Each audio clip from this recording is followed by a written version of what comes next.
जय हिंद। आज के इस वीडियो में मैं आपको बताऊंगा कि जो आपका कक्षा 11 है यानी कि क्लास 11, इसमें विषय केमिस्ट्री जो है आपका, उसका मॉडल सेट 2 मैं आज इस वीडियो में पूरा सल्यूशन बताऊंगा। अगर आपको 2022 में क्लास 11 का एग्ज़ाम देना है तो ये वीडियो आपके लिए बहुत ही इम्पोर्टेंट है। जैसा कि आप लोग जान रहे हैं कि आपको 1 घंटा 30 मिनट का समय मिलने वाला है और कुल नंबर आपको इसमें 35 का जो क्वेश्चन आएगा 35 नंबर का रहेगा।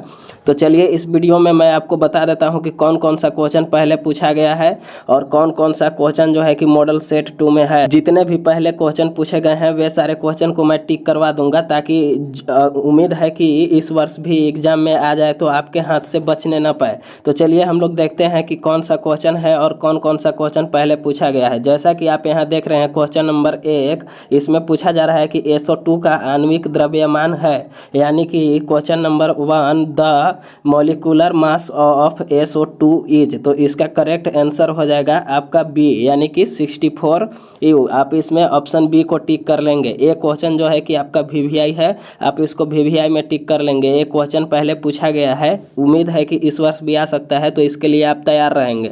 फिर आपका क्वेश्चन नंबर 2 में पूछा जा रहा है कि बेंजीन का मूलानुपाती सूत्र है, यानी कि numerical formula of benzene is. तो इसमें आपका सही आंसर हो जाएगा ए, यानी कि C6H6। जो आपका बेंजीन है इसका फार्मूला जो है कि C6H6 होता है। तो आप इसमें ऑप्शन ए को टिक कर लेंगे। फिर आपका क्वेश्चन नंबर 3 में देखिए पूछा जा रहा है कि NTP पर 1 मोल का गैस आयतन होता है, यानी कि NTP पर जो 1 मोल गैस का आयतन होता है वह कितना होता है। तो इसका आपका सही आंसर हो जाएगा बी, यानी कि 22.4 लीटर होता है। एक क्वेश्चन आपका पहले पूछा गया है, आप इसको VVI में टिक कर लेंगे। यानी कि इसमें पूछा जा रहा है कि the volume of 1 mole of A gas at NTP। इसका ऑप्शन बी सही है, आप इसमें ऑप्शन बी को टिक कर लेंगे। फिर आपका क्वेश्चन नंबर 4 है कि 1 लीटर बिलियन में उपस्थित विलय के मोलों की संख्या को कहते हैं, यानी कि the number of moles of solute present in 1 litre of solution known as. तो इसको कहते हैं मोलारता, यानी कि ऑप्शन ए सही होगा। आप इसमें ऑप्शन ए को टिक कर लेंगे। फिर आपका क्वेश्चन नंबर 5 है, इसमें देखिए पूछा जा रहा है कि इनमें से कौन तापमान के साथ परिवर्तित नहीं होता है, यानी कि जो तापमान के साथ परिवर्तित नहीं होता है उसको बताना है। यानी कि इसमें पूछा जा रहा है कि which of the following does not change with change in temperature. तो इसका ऑप्शन बी सही हो जाएगा, यानी कि आप इसमें ऑप्शन बी को टिक कर लेंगे, मोललता। फिर आपका क्वेश्चन नंबर 6 में पूछा जा रहा है कि 1 मोल कार्बन के दहन से उत्पन्न CO2 गैस की मात्रा होगी, यानी कि 1 मोल जब कार्बन के दहन हम लोग करेंगे तो इससे उत्पन्न CO2 गैस होगा, वे कितना होगा। तो इसमें देखिए आपका हो जाएगा ऑप्शन सी सही, यानी कि 44 ग्राम। इसमें पूछा जा रहा है कि the amount of CO2 that could be produced when 1 mole of carbon is burned in air is. तो इसका हो जाएगा ऑप्शन सी सही, यानी कि 44 ग्राम। फिर आपका क्वेश्चन नंबर 7 है, इसमें पूछा जा रहा है कि एवोग्रादो संख्या बराबर है, यानी कि एवोग्रादो की संख्या है वह किसके बराबर है। तो इसमें आपका सही आंसर हो जाएगा बी, यानी कि 6.22 इंटू 10 के पावर में 23, यानी कि आप इसमें ऑप्शन बी को टिक कर लेंगे। इसमें पूछा जा रहा है कि एवोग्राडो नंबर इज इक्वल टू, यानी कि ऑप्शन बी सही हो जाएगा। Option B is the correct answer, आप टिक कर लीजिए ऑप्शन बी। एक क्वेश्चन जो है कि आपका VVI है, एक क्वेश्चन पहले पूछा गया है, आप इसको VVI में भी टिक कर लेंगे। फिर आपका क्वेश्चन नंबर 8 में पूछा जा रहा है electronic configuration of sodium atom Na is. तो इसमें आपका सही आंसर हो जाएगा 1s के पावर में 2, 2s के पावर में 2 और 2p के पावर में 6, 3s के पावर में 1, यानी कि option A is the correct answer.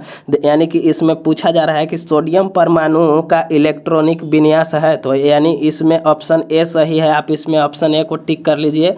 फिर आपका क्वेश्चन नंबर 9 में पूछा जा रहा है कि orbital with quantum number of n is equal to 3 and l is equal to 2 will be, यानी कि इसका कहने का मतलब है कि क्वांटम संख्या n बराबर 3 और l बराबर 2 वाली उपकक्षक होगी। तो इसमें आपका 3D होगा, यानी कि ऑप्शन सी को आप इसमें टिक कर लेंगे। फिर आपका क्वेश्चन नंबर 10 में पूछा जा रहा है अगर आप मेरे चैनल पर अभी तक नए होंगे तो मेरे चैनल को सब्सक्राइब कर लेंगे ताकि जितना भी इम्पोर्टेंट वीडियो हो गया आप तक आसानी से पहुंच सके।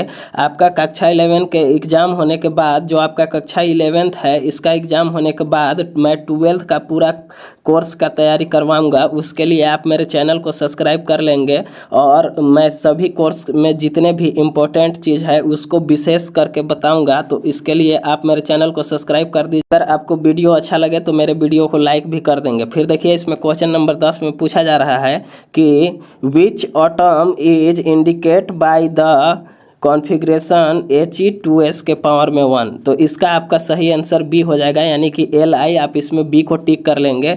इसका कहने का मतलब है कि He यानी कि हीलियम 2s1 विन्यास वाला परमाणु होगा। तो इसमें आपका सही आंसर हो जाएगा बी, यानी कि Li लिथियम हो जाएगा। ठीक है, एक क्वेश्चन आपका पहले पूछा गया, आप इसको VVI में भी टिक कर लेंगे। फिर आपका क्वेश्चन नंबर 11 में पूछा जा रहा है कि which of the following is lowest energy subshell, यानी कि इसका सही आंसर बी हो जाएगा 4s। आप इसमें ऑप्शन बी को टिक कर लेंगे। इसका कहने का मतलब है कि इसमें से न्यूनतम ऊर्जा वाला उपकक्षक है। तो option B is the correct answer. आप ऑप्शन बी को टिक कर लीजिए। फिर आपका क्वेश्चन नंबर 12 है जो कि पहले पूछा गया है। इसमें देखिए बोला जा रहा है कि how many protons are present in Mg, यानी कि magnesium atomic number is 12, mass number is 24। तो इसका ऑप्शन डी सही हो जाएगा। एक क्वेश्चन पहले पूछा गया, आप इसको VVI में भी टिक कर लेंगे। इसमें कहने का मतलब है कि Mg यानी कि मैग्नीशियम, जिसका परमाणु संख्या 12, द्रव्यमान संख्या 24 में प्रोटॉन की संख्या होगी। तो इसका प्रोटॉन की संख्या होगी 12। Option D is correct answer. Option D को टिक कर लीजिए और इसको VVI में भी टिक कर लीजिए। फिर आपका क्वेश्चन नंबर 13 में पूछा जा रहा है the bore radius of first orbit of hydrogen atom is, यानी कि हाइड्रोजन परमाणु के प्रथम बोर कक्षक की त्रिज्या है। तो इसमें आपका सही आंसर बी हो जाएगा, यानी कि 0.529 a। आप इसमें ऑप्शन बी को टिक कर लेंगे। फिर आपका क्वेश्चन नंबर 14 में पूछा जा रहा है कि the wavelength of the radio wave having frequency 3 MHz would be. तो इसमें आपका सही आंसर हो जाएगा ए, यानी कि 100 M, यानी कि इसमें कहने का मतलब है कि 3 MHz आवृत्ति वाले रेडियो तरंग की तरंग दैर्घ्य होगी। तो तरंग दैर्घ्य होगी इसमें 100 M है। आप इसमें ऑप्शन ए को टिक कर लीजिए। फिर आपका क्वेश्चन नंबर 15 है। इसमें पूछा जा रहा है कि which of the following ions will have largest size. इसका कहने का मतलब है कि निम्न में से किस आयन का आकार सबसे बड़ा होगा। तो इसमें ऑप्शन बी हो जाएगा, यानी कि O के पावर में -2, O के पावर में 2-। ठीक है, ऑप्शन बी को टिक कर लीजिए।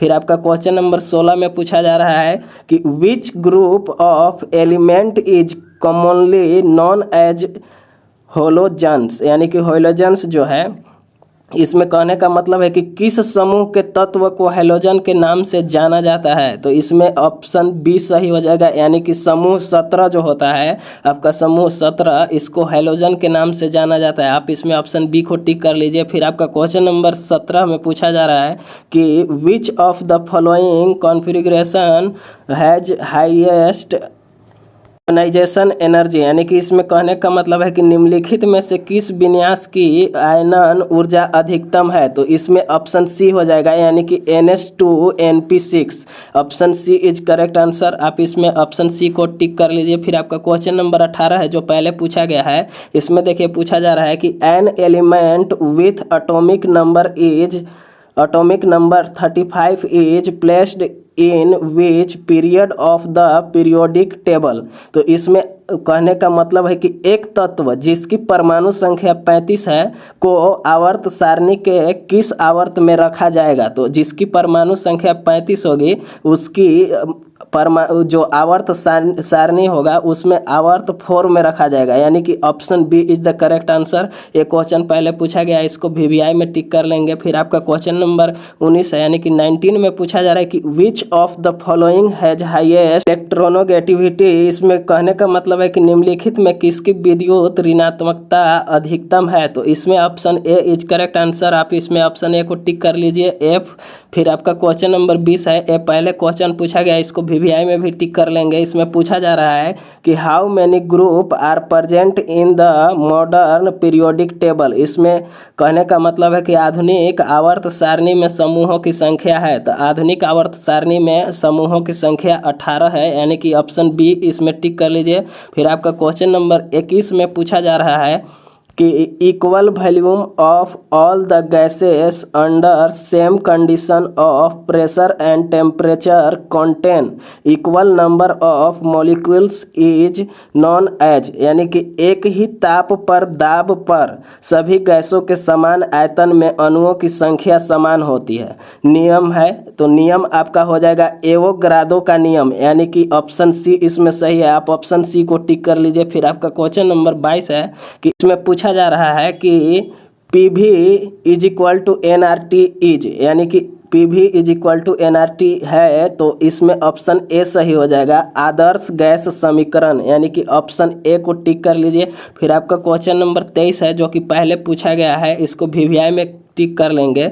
इसमें पूछा जा रहा है कि the numerical value of gas constant are depends on. तो इसमें कहने का मतलब है कि गैस स्थिरांक आर का सांख्यिकीय मान निर्भर करता है, यानी कि ऑप्शन डी माप की इकाइयों पर। तो ऑप्शन डी को टिक कर लीजिए। फिर आपका क्वेश्चन नंबर 24 है कि ए gas which obey gas law at all range of temperature and pressure is called. इसको कहते हैं आइडियल गैस, यानी कि ऑप्शन बी सही हो जाएगा। इसमें कहने का मतलब है कि वह गैस जो सभी ताप एवं दाब पर गैस के नियमों का पालन करती है उसे कहते हैं। तो इसमें आदर्श गैस कहते हैं, यानी कि आइडियल गैस, ऑप्शन बी सही हो जाएगा। फिर आपका क्वेश्चन नंबर 25 में पूछा जा रहा है कि for N mole of real gas the van der Waals equation is. तो इसमें आपका कहने का मतलब है कि एन मोल वास्तविक गैस के लिए वैंडर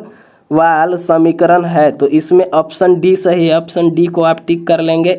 और फिर क्वेश्चन नंबर 26 में पूछा जा रहा है कि what will be the minimum pressure required to compress 500 dm के पावर में 3 of air at 1 bar pressure to 200 dm के पावर में 3 एट 30 डिग्री सेल्सियस, यानी कि कहने का मतलब है कि 30 डिग्री सेल्सियस ताप एवं 1 बार दाब वायु के 500 dm के पावर में 3 आयतन को 200 तक संपीड़ित करने के लिए कितने न्यूनतम दाब की आवश्यकता होगी। तो इसमें ऑप्शन बी सही है, इसमें ऑप्शन बी को टिक कर लेंगे। फिर आपका क्वेश्चन नंबर 27 में पूछा जा रहा है कि Vt is equal to constant is, यानी कि Vt जो है स्थिरांक के बराबर है। तो यह किसका नियम है? तो चार्ल्स का नियम है, यानी कि ऑप्शन ए सही है। इसमें ऑप्शन ए को टिक कर लेंगे। और ए क्वेश्चन पहले पूछा गया है, पिछला वर्ष पूछा गया, आप इसको याद रखेंगे। फिर आपका क्वेश्चन नंबर 28 है। क्वेश्चन नंबर 28 में पूछा जा रहा है कि which element will show diagonal relationship with B. तो इसमें कहने का मतलब है कि निम्न में से कौन सा तत्व बेरिलियम बी के साथ विकर्ण संबंध प्रदर्शित करता है? तो यानी कि एल्युमिनियम, ऑप्शन सी सही है। इसमें ऑप्शन सी को टिक कर लेंगे। क्वेश्चन नंबर 29 में पूछा जा रहा है कि which of the following is an amphoteric hydroxide, यानी कि निम्नलिखित में से कौन उभयधर्मी हाइड्रोक्साइड है? यानी कि इसमें ऑप्शन डी सही है, BeOH के होल 2। आप ऑप्शन डी को सही टिक कर लेंगे। एक क्वेश्चन पहले पूछा गया, इसको भी वीवीआई में टिक कर लेंगे। क्वेश्चन नंबर 30 देखिए, इसमें क्या पूछा जा रहा है कि the basic strength of which hydroxide is maximum. तो इसमें जो है कि किस हाइड्रोक्साइड की क्षारीय शक्ति अधिकतम है? तो इसमें ऑप्शन डी सही है, यानी कि KOH का, ऑप्शन डी आप इसमें टिक कर लीजिए। फिर आपका क्वेश्चन नंबर 31 है कि author electronic configuration of S block element is. इसमें ऑप्शन सी सही है, यानी कि एस ब्लॉक तत्वों का बाह्य इलेक्ट्रॉनिक विन्यास है। इलेक्ट्रॉनिक विन्यास जो है कि NS के पावर में 1 - 2, इसमें सी इज द करेक्ट आंसर। आप इसमें ऑप्शन सी को टिक कर लीजिए। फिर आपका क्वेश्चन नंबर 32 है, what is the IUPAC name of the compound CH3CH2CH2CH bracket में ClCHO। तो इसमें जो है कि IUPAC नाम बताना है, तो इसका आपका सही आंसर बी हो जाएगा, यानी कि 2 क्लोरोपेंटेनॉल, यानी कि आप ऑप्शन बी को टिक कर लेंगे, ऑप्शन बी।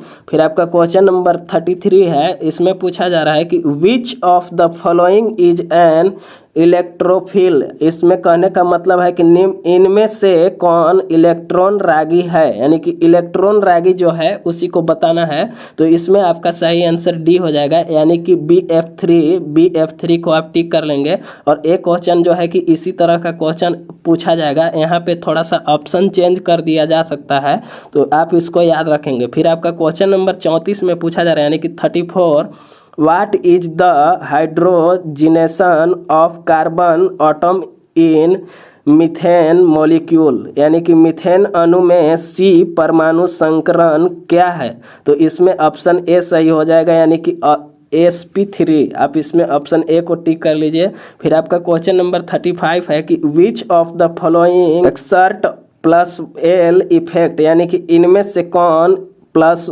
एल प्रभाव प्रदर्शित करता है, यानी कि दर्शाता है। तो इसमें आपका ऑप्शन ए सही है, यानी कि CH3। आप इसमें ऑप्शन ए को टिक कर लीजिए।